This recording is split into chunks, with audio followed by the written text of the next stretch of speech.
Mga kapatid, ang homilya po ngayong araw ng Martes pong ito ay hango po sa babasahin kong ito. Lucas, Kapitulo 10, versikulo 21 hanggang 24.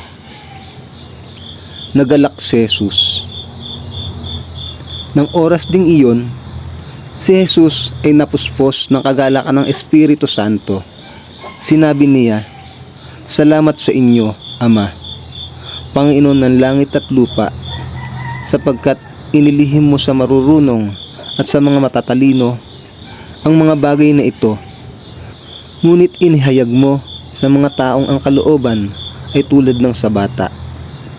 Oo, Ama, sapagkat ganun ang nais mo mangyari. Ibinigay sa akin ng aking Ama ang lahat ng bagay. Walang nakakakilala sa anak kundi ang Ama, at wala namang nakakakilala sa Ama kundi ang anak. At ang mga taong ginagawang karapat-dapat ng anak na makilala ang Ama." Humarap si Jesus sa mga alagad at sinabi ng walang ibang nakakarinig, "Mapalad kayo, sapagkat nakita ninyo ang mga nakikita ninyo ngayon.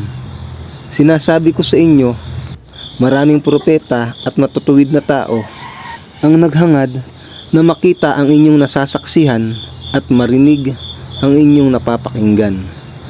Subalit hindi nila ito nakita ni narinig." Ang mabuting balita ng Panginoon. Pinupuri ka namin, Panginoong Hesukristo.